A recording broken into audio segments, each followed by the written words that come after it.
হে everyone, আশা করছি সকলে তোমরা খুব ভালো আছো। আমিও খুব ভালো আছি। সকালবেলা এখন চলে এসেছি রান্নাঘরে, আর এসেই এখন আমি চিকেন বসিয়ে দিয়েছি। তার কারণ হচ্ছে আজকে রবিবার। রবিবারে চিকেন বা মটন এই দুটো ছাড়া কি জমে বলো? আমাদের বাড়িতেও একদমই হয় না। যে কোনো রবিবারে চিকেন বা মটন হতেই হবে। আর কোনো কোনো সময় এক একদিন কিন্তু মাছও খাই, তবে তা সে মাছ নয়, মাছের রাজা ইলিশই হতে হবে। আর তা না হলে 2-3 রকমের মাছের পদ। এই রকম করেই কিন্তু আমাদের রবিবারটা কাটাই আমি। তো এইখানে আমি চিকেনটা তো তাড়াতাড়ি বসিয়ে দিয়েছি, তার কারণ হচ্ছে আমার শ্বশুরমশাইয়ের আজকে কাজ আছে, মানে 2টো থেকে উনি বেরোবেন, সেই জন্য বসিয়ে দিয়েছি তাড়াতাড়ি। আর আজকে সিম্পলি রান্না হবে। আজকে হচ্ছে চিকেন কষা, আর তার সাথে হয়েছে আলু ভাজা। পাতে তো আর শুধু মাংস দেয়া যায় না, তাই জন্য আলু ভাজাটা রেখেছি। আর আলু ভাজাটা তো ওদিকে ভেজেছি, আর এই দিকে প্রেসার কুকারের মধ্যে মাংসের আলুটা সিদ্ধ করতে বসিয়েছি। আর এই দিকে হাঁড়িতে হয়েছিল ভাত, সেইটাকেই ডেচকিতে ঢেলে রেখে দেওয়া হয়েছে। আর আমি জানো তো এত দেরি হয়ে গেছে, স্নানটাও আগে সেরে নিয়েছি।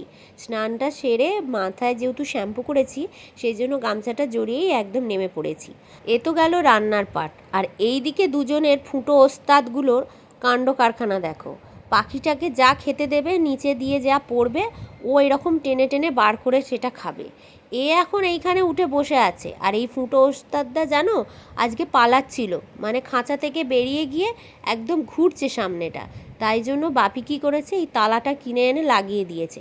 এখন আমি এসেছি বলে দুজনে সরে গেছে, আর তা না হলে আমি যেই একটু উঠে দাঁড়িয়েছি, দেখো না ওনার কাণ্ড কারখানা দেখো। ওই যে দেখো নামছে, নেমে এবার দুজনে একসাথে বসে বসে কী যে কুচুর কুচুর কুচুর কুচুর করে, কি বোঝা মুশকিল। দেখছো কতটা সাইডে সরে যাচ্ছে। এই করতে করতে ও ওর পালক টেনে ছিঁড়ে দেবে, আর ও ওকে কামড়াবে, এই করে। আর দুজনে মিলে ঝগড়া লাগবে।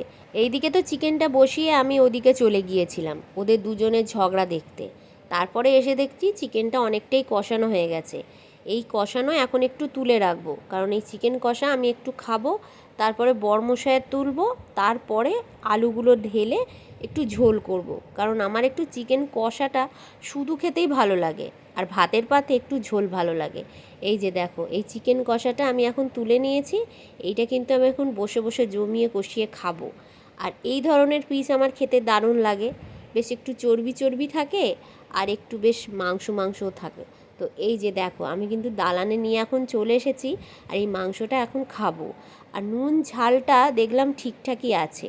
এবার একটু গরম জল ঢেলে দিলে তাতেই ঝোলটা ঠিকঠাক হয়ে যাবে। আর আলুটা দিয়ে বেশিক্ষণ ফোটাবো না, যেহেতু আলুটা প্রেসার কুকারে সিদ্ধ হয়ে গেছে, সেই জন্য তাড়াতাড়ি করে নামিয়ে নেবো।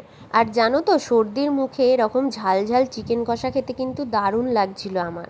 তাই জন্য এখনই আমি এটা খেয়ে নিয়ে একেবারে কিন্তু ভাত নিয়ে বসে পড়েছি। সর্দি হওয়ার কারণে মুখটা একদম বাজে হয়ে গেছে, তাই সকালে টিফিনে সেরকম কিছু খেতে পারিনি। তাই এখন 1:30 মতো বাজে, এই সময় আমি লাঞ্চটা নিয়ে বসে পড়লাম। আর এই দিকে তো আমি খেতে বসে একটু ভিডিও করছিলাম।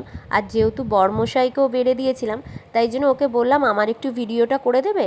ও সেই জন্য ভিডিও করে দিচ্ছিল। আর এই যে দেখো চিকেন লেগ পিস, আমার কিন্তু চিকেন লেগ পিস খেতে দারুণ লাগে। তো এই ছিল আজকের ব্লগ। কেমন লাগলো জানিও। ফিরে আসবো নেক্সট ব্লগে। ততক্ষণ ভালো থেকো, সুস্থ থেকো, টাটা।